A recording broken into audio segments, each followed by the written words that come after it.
Estoy conversando con el autor. Ya le hice algunas preguntas, pero que me sirven para mí, para interpretar o en todo caso para reorientar mi propia lectura personal. De este libro que tenemos sobre nuestra mesa de trabajo, que les anunciamos que íbamos a poder presentar en compañía de Eduardo Sacheri. ¿Cómo te gusta que te digan? ¿Sacheri o Sacheri? ¿Cómo te llevas con ese apellido que para mí es circense? ¿Sí? Ah, totalmente. Es del tipo del circo. Mira. Eduardo no me dice nada, pero el apellido es de un tipo de circo. Mira, bueno, lo voy a tomar en cuenta. No sé si por momentos me parecen los Salieri de Charlie, no sé qué decirte. Ah, por el lado de los Salieri de... Sí. Mira, originalmente yo lo decía Sacheri, que Claro. es como me enseñó mi padre. Claro. Pero después de muchos años de, por suerte... De sufrir entrevistas. De entrevistas, no daría como para suponerte decirte, no, se pronuncia Sacheri. Entonces yo mismo, como hacemos en Argentina, lo castellanizamos si es Sacheri, Sacheri, Sacheri, y yo mismo digo Sacheri ahora. Espero que mi padre me lo disculpe, pero bueno, ¿qué va a hacer? ¿Te hubiera gustado que tu padre leyera este libro? Me hubiera gustado que tu estuviera. Tu padre y tu abuelo. Seguro, seguro, porque a veces tus figuras familiares están presentes y a veces son una gran ausencia con una presencia mítica, casi, construida a partir del relato y la evocación. Y la verdad que en mi caso y en mi vida, mis figuras masculinas han sido más eso, esa figura mítica que presente, porque mi papá lo perdí de muy chiquito. Por suerte tuve presencias femeninas abundantes y sólidas, como para compensar un poco.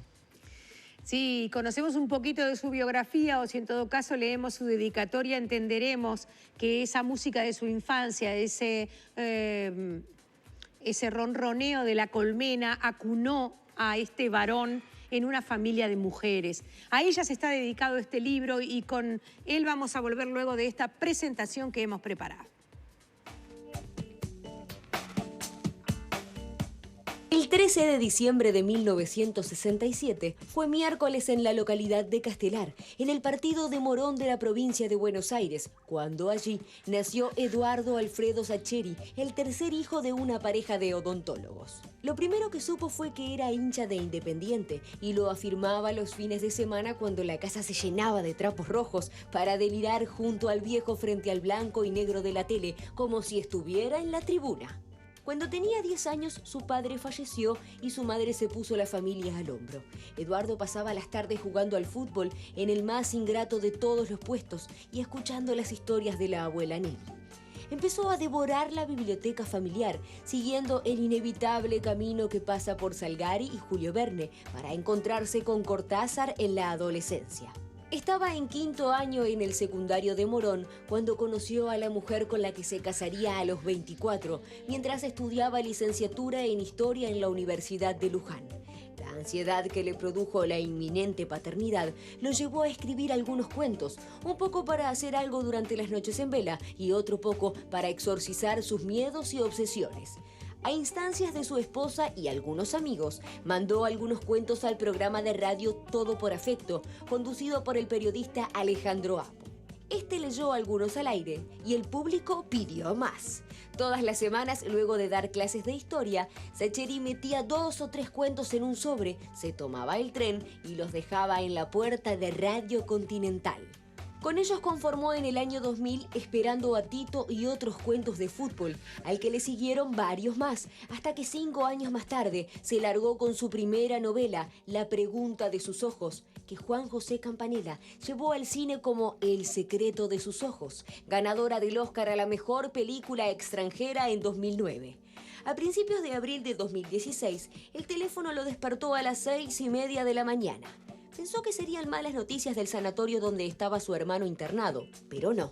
Desde España le avisaban que su novela La noche de la usina acababa de ganar el premio Alfaguara. Eduardo Sacheri sigue viviendo en Castelar con su esposa y sus 2 hijos. No dejó de dar clases de historia y todavía juega al fútbol, aunque cambió el arco por el mediocampo.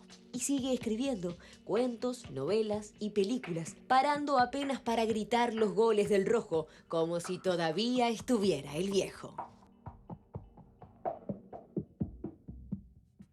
así, Eduardo? ¿Cómo lo hicimos? Saben todo de mí, casi me preocupa. ¿Algo para corregir? No. Bueno, es verdad que no estoy gritando muchos goles de Independiente últimamente. Bueno, pero... O sea, son pocas las interrupciones. Tenés la voluntad, lo que pasa Ojalá cambie y escriba poco y grite mucho, pero bueno. Ya vamos a volver a esa noche de la usina, o capaz que lo podemos hacer ahora. Fue la última vez que nos vimos, estuviste acá para presentar ese libro. Sí. Hablamos de la tapa. La tapa de este también ha sido pretexto de una charla entre nosotros. En este libro hay una portada que a mí me parece especialmente acertada. La gente de Alfaguara le dio algunas tapas a elegir y él, por suerte, pudo decidir algunas cosas. No sé si puedo contar lo del anillo. Dale. Sí. Puedo contar que él pidió que esta mujer que está aquí en esta portada tuviera la alianza en la mano porque es una historia de amor. Sí. Y no podemos decir de desamor. No. ¿Verdad? De amores complejos, diversos, contradictorios desde nuestra mirada, pero de amores y de compromisos. De ahí el anillo, me parecía que el anillo sumaba. Dedico esta novela a mi mamá, Nilda, a mi hermana Alejandra, a mi abuela Nelly, a mi tía Pirucha y a mis primas Virginia y Mariana, porque sus voces son la música de mi niñez. ¿Cuántas de estas mujeres están en este libro? Yo creo que todas. O ese extraño compendio que te queda de las personas con las que te criaste. También la tía está. O sea, tu tía Pirucha es como la tía Rita. ¿La tía Rita? Mi tía Pirucha era un angelito. No, pero viste esta manera de ver el mundo, esta sensibilidad compleja, diversa, matizada, que creo que los hombres en nuestra cultura no solemos tener, y las mujeres sí. Bueno, creo que lo que aprendí al respecto lo aprendí con todas ellas. Y me fue súper importante evocar sus modos de hablar, sus modos de sentir, sus modos de proceder a la hora de tratar de construir los diversos personajes femeninos que pueblan esta novela y sobre todo Ofelia, que es como mi personaje. Digo mi porque es el personaje esencial de la... ¿Por qué se llama Ofelia? Salió. No creas en eso. ¿Eh? No creas en eso. Bueno, pero no sé. La otra respuesta es no sé. Sí, ¿Estás seguro? No lo sé. Si yo te digo William y te digo Shakespeare. Mira, no. Y te digo Hamlet y te digo Ofelia. Te felicito. Pero no. Y te digo una mujer que enfrenta a una sociedad que no la comprende. Mira, no lo había pensado. A lo mejor estaba... ¿Y que debe morir? Mira. Bueno, vaya a leer el libro de nuevo. Me encanta como interpretación, pero es psicología profunda. No, es la Ofelia de la literatura. Está debajo de unas cuantas capas de tu propia historia. Mira vos. Está, bueno, seguramente que está. Te voy a robar la idea y cuando me pregunten me voy a decir, no, mira, Shakespeare. Hablen con Ovaldía, claro, con Ovaldía. No en ese caso. Me parece que hay una Ofelia en la literatura para siempre. Y que es una figura trágica y que esta es una Ofelia de este tiempo. Que eso es lo que me parece además especialmente interesante, por eso que hago la liazón. Porque me parece que hay ahí un punto de apoyo que puede llegar a ser la Ofelia de este tiempo, o en todo caso, del tiempo del libro, que es el pretiempo del tiempo que estamos viviendo. Sí, que no es el mismo, porque la novela anda ahí en los 50 y los 60. Hoy probablemente algunos de estos dilemas morales no lo son tanto, y otros sí lo siguen siendo. Y me gustó jugar con esto, con estas continuidades y rupturas de nuestros modos de querer y nuestros modos de debernos a los demás y nuestras maneras de tener un código moral, ni más ni menos. Hay seguramente una cantidad de códigos que aprisionan las decisiones porque la época manda, porque el respeto manda, porque los matrimonios eran para toda la vida, porque no herir a los padres era un mandato que que era prácticamente irrompible. Pero hay también un sino trágico en la situación de esta mujer, porque esta mujer, el libro está escrito en primera persona, ahora vamos a contar cómo lo hace, desde qué momento decide hacerlo. Esta mujer tiene también un amor trágico. No es que se enamora de otro. Eso hubiera sido demasiado lineal. Se enamora de su cuñado.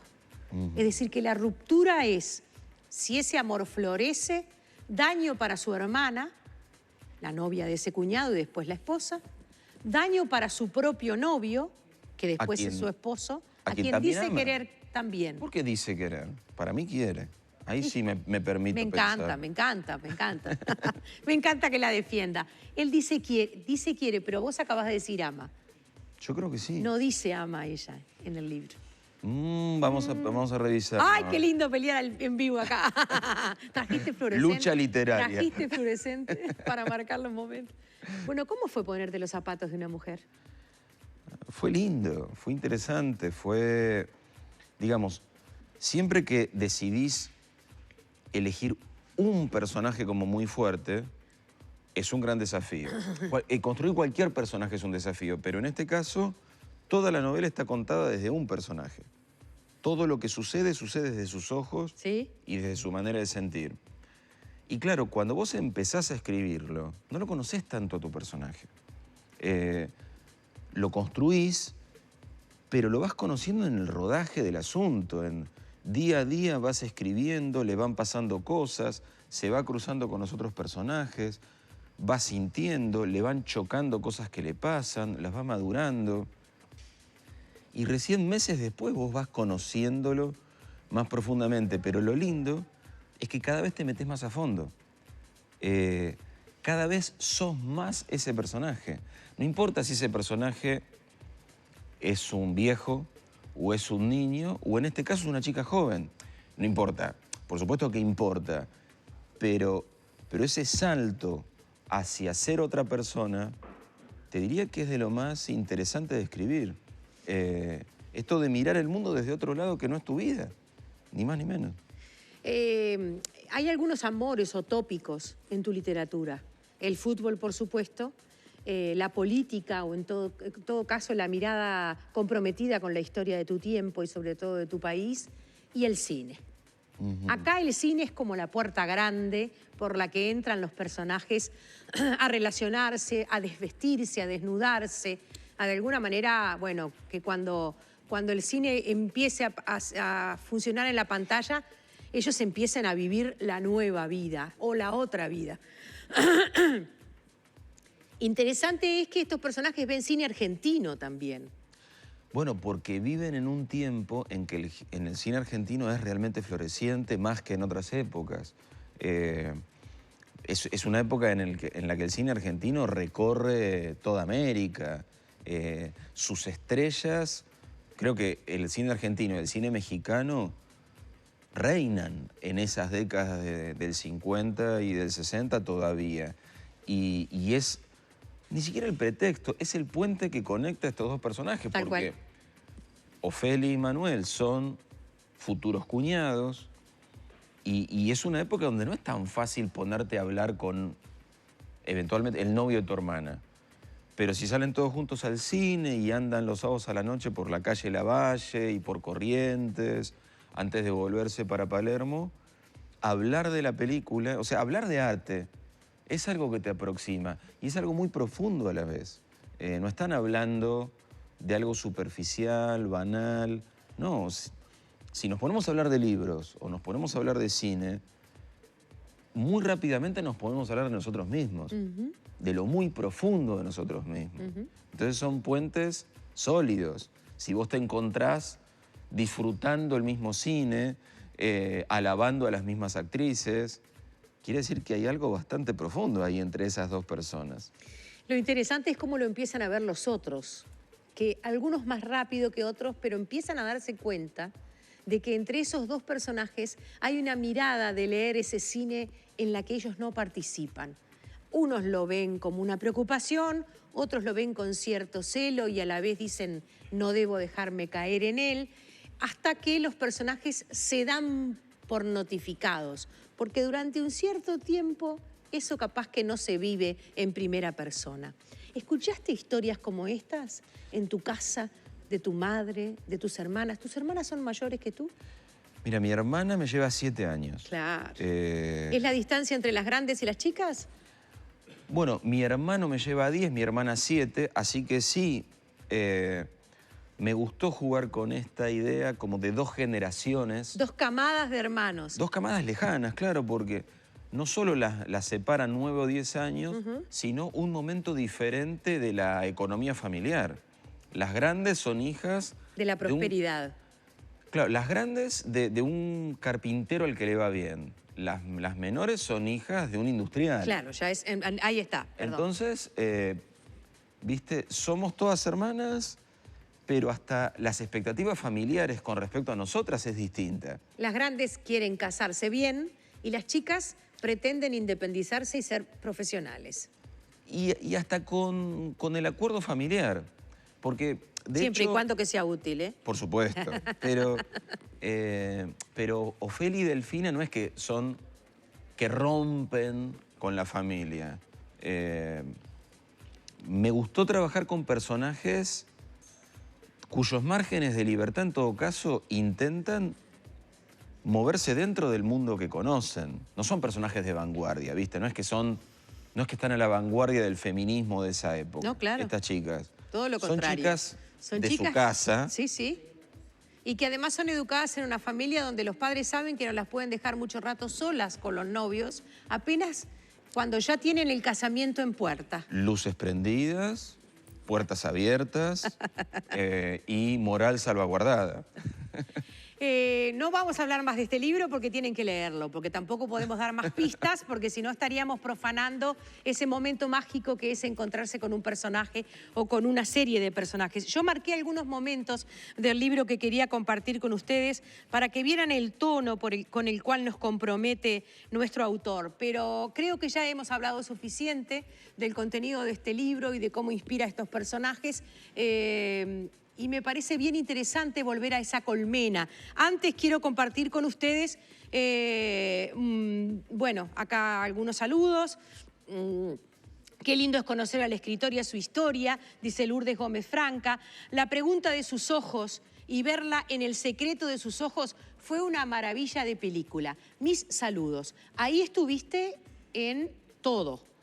En el texto. Sí. Estuviste en la adaptación de lo que podríamos llamar el guión. Sí. Y en la mirada final, por decirlo de alguna manera. Sí, por suerte Campanella me invitó a que lo hiciéramos así. Hasta permitió que yo estuviera en el rodaje, ahí, por supuesto en la periferia, pero charlando con él de vez en cuando. Y ya se me volvió como un sistema, en el sentido de que después con Juan Taratuto y Papeles en el viento, y ahora con Sebastián Borenstein, y La Odisea de los Giles, se me permitió repetir el modelito. Esto de... A Borenstein le dijiste, Campanella me dejó. Y Borenstein dijo, bueno, está, yo también. Lo que pasa es que creo que está bueno. Si uno está dispuesto a la flexibilidad de claro.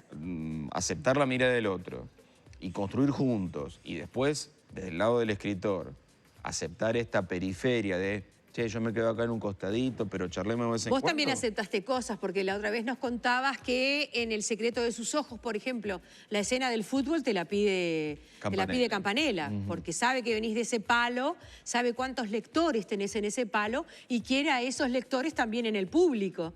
Seguro, y cuando el director lee el libro y se entusiasma para hacer una película, ese entusiasmo tiene que ver con él, no con uno.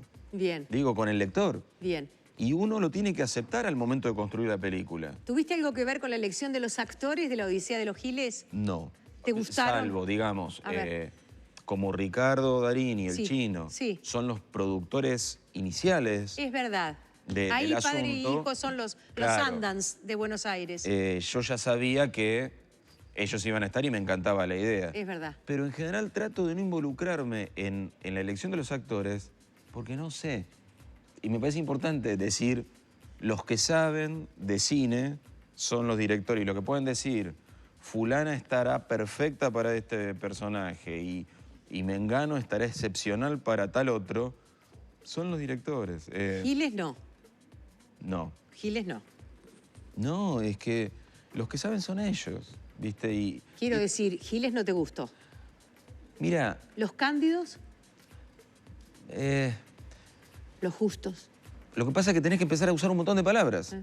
Para reemplazar el Giles, que es verdad que no era la que más me gustaba, tenés que decir que los ingenuos, cándidos, puntuales, obedientes, responsables, cumplidores de la ley, pero estafados por el sistema, no daba. Y la verdad no encontré una palabra mejor. Aquí hay quienes han ido a ver la película y que agradecen, la agradecen, la disfrutan, bueno, la valoran. Y hay quienes dicen, yo la quiero ir a ver ya mismo. Así que estamos trabajando a dos puntas, para la literatura y para el cine. Está muy bien. Bueno, acá nos agradecen la entrevista, la maravilla de película del secreto de sus ojos. Excelente, me encantó, agrega Lourdes. Felicitaciones, Eduardo. Ahora voy por este libro, Lo mucho que te amé. Bueno, lindísima entrevista a María Inés. Carmen García dice, me encanta su forma de contar. Lo he escuchado hablar de sus comienzos como escritor tan naturalmente casual, entre comillas, y celebro que encontrara su tiempo de enseñar y su tiempo de narrar sin perderse ninguno. Eso es como Felia. ¿Te parece? Y sí, no te perdiste a ninguno. Además es el típico rioplatense futbolero que paseó su sencillez por Hollywood y volvió a gritar los goles del rojo. ¿Qué más se puede pedir? Por más sueños por cumplir, felicitaciones y que sigan los éxitos. Ay, muchas gracias. Te escribe Carmen, que bien podía haber sido uno de los nombres de las mayores.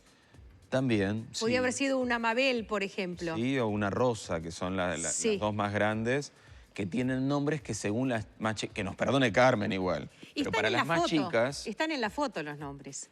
Están en la foto esa de los ancestros familiares. Claro. O sea que son las fotos de... Claro, son las nombres más generacionales. grandes recibieron nombres de la familia. Exacto. Las más chicas se supone que son nombres con lustre, ¿viste? Exacto. Se supone. Hijas de un empresario próspero. Claro, estamos creciendo como Señoritas familia. de la sociedad. Claro. Gran escritor, dice Ana Kur, felicita y qué bueno conocerlo, dice Isabel Apolaro. Gran escritor. Carla Manrique Romano, me encanta Sacheri. Seas muy bienvenido y el mayor de los éxitos para este nuevo trabajo. Te saluda desde Las Piedras. Es una ciudad del departamento de Canelones. Bueno, muchas felicitaciones, excelente. Juan Carlos Landabure dice, ahora ya sé por qué el asesino de la chica del secreto de sus ojos era de Racing. No es una venganza del clásico de Avellaneda. No. No te cree nadie, Sacheri. Wow. Decilo igual. Decilo porque corresponde. No, pero digamos, hubo que hacer sucesivos descartes. Eso es fanatismo. No, tuve que descartar. Hasta ese grado. Tuve que descartar a Boca y a River por unos motivos, a San Lorenzo por otros. Y sí, puesto a decidir entre Racing e Independiente, no te voy a hacer al asesino hincha de mi club. Eso es verdad. Pero quedó Racing por descarte dentro de los 5 grandes de Argentina. Lo juro. Es verdad, doy mi palabra. Pues me gusta porque jura y baja la mirada como disculpándose y dice, les miento, pero ¿Cómo voy no puedo más voy remedio. a jurar y mentir? ¿Acá Sí, en Uruguay hacen eso? En Por Uruguay favor. sí, no te olvides que somos un estado laico. Quédate tranquilo. entonces No tenemos esos temitas que tienen ustedes. ¿Vos decís? Los del Te Deum y eso no los tenemos. Mira. Tenemos otros, quédate tranquilos que sabemos hacer los nuestros. Eduardo, un gusto, una alegría saber que a una persona de tu edad, de tu generación, de tu sensibilidad, le va bien. Bueno, muchas gracias. Eso habla de que hay bolsones donde hay muchas partes sanas en nuestras sociedades. Bueno, muchas gracias. Y eso es grato. Y gracias. Che, y me tenés que dar todo ese compacto que hicieron al principio que me encantó. Esta tarde se sube toda la nota a Facebook Entonces y lo voy a ahí la buscar replicás, la mandás a tu señora y le decís, mirá cómo me tratan en Montevideo. Mirá cómo me conocen y lo bien que hablan de mí, le voy a decir. Tenemos que venir a vivir acá, tenés que decirle. Ya Suena sabés muy que es interesante, algo... pero si todos los argentinos que nos gusta Uruguay nos venimos a vivir acá, Porque les vamos a complicar mucho la vida. a los que nos dicen que les gustaría venir, creo que los recibimos bien. Hay otros que no han manifestado y entonces no hay apuro porque se vengan. Ya estás trabajando en un nuevo proyecto. Estoy trabajando, sí, con tiempo, pero despacito. Porque también cuando vos estás hablando mucho de un libro, no importa de cuál, o de una película, te cuesta escribir. Uno necesita estar rodeado de silencio. Es lindísimo charlar y tener una entrevista y un viaje, pero a mí al menos me resulta complicado compatibilizar las dos cosas. ¿Sentís que tenés que defender los personajes? Eh, Cuando vos- te preguntamos, por ejemplo, cuando en las entrevistas se te pregunta, cuando la gente te habla de los personajes, cuando se apropia de... ¿Los tenés que defender a veces porque los Solo- leemos mal? Solo si siento que no lo están conociendo. Ujú. Si son dudas, no las respondo. Viste Sí. que... Le preguntamos un par de cosas con la Claro, editora. y- Aquí la gente de Alfaguara me preguntaba qué pasa con determinado personaje. Claro, Y yo creo que sí, que hay esa- un par de cosas que coincido, pero él no dijo nada. No, pero ahora si vos me decís, tal personaje tiene tal rasgo y para mí no, ahí yo te digo, no, mira, no sé, Rosa para mí no hace tal cosa o no es de tal otra manera. Ahora, cuando vos me decís, para mí que pasó tal cosa o para mí que tal historia terminó de tal modo, ahí no me meto. Porque me gusta dejarte en libertad lectora. Lo bueno que tiene tu mundo y tu historia de vida con ese padre que perdés muy joven, muy niño, es que te ha permitido conocer el mundo femenino desde un lugar muy íntimo. Creo que sí. Que son cosas que vos vas notando cuando creces. Viste que en el momento uno no toma demasiado registro exacto de lo que está viviendo, pero creo que enriqueció mucho mi perspectiva sobre la vida. Y eso creo que te lo hace un escritor confiable para muchas mujeres. Ya te habías Confiable. ganado a los hombres con el fútbol. Ahora nos ganaste a nosotros con esta historia. No sé si sos muy confiable. No, yo creo que no. Pero nosotras creemos en ti. Bueno, eso es lo importante. Pero ya sabés que somos capaces de bajar el pulgar y de una vez y para siempre. O si no, qué sé yo, hacerte bajar por una escalera. Ha sido un gusto tenerte con nosotros. Lo mismo para mí. Este es el último trabajo literario, lo trajo Alfaguara y está en nuestro país, viene a presentarlo, es un festín estar a su lado, porque además a nosotros los que nos gusta tanto el cine y sentimos que es una manera de mirarnos y de leernos como sociedad y como pequeño mundo acá a las orillas del Río de la Plata, tenemos mucho para agradecerle. Hasta la vuelta. Estoy tranquila porque sé que estás escribiendo. Estaba buscando un mensaje que mandó el otro día una vieja exalumna mía de las clases de hace 1000 años de literatura que hablaba de ese efecto interminable que pueden llegar a tener los docentes. Porque pasan los años y de repente aparecen cosas que ni sabes que sembraron en ti. Creo que eso pasa contigo. Y está reforzado porque además sos un hombre que conoce la historia, que maneja la literatura y que tiene un gran sentido de lo popular. Pocas personas manejan tantas claves a la vez. No me sigas hablando así, pues me lo voy a terminar creyendo. No me parece nada mal. Gracias. A vos. Bienvenido a casa. Gracias.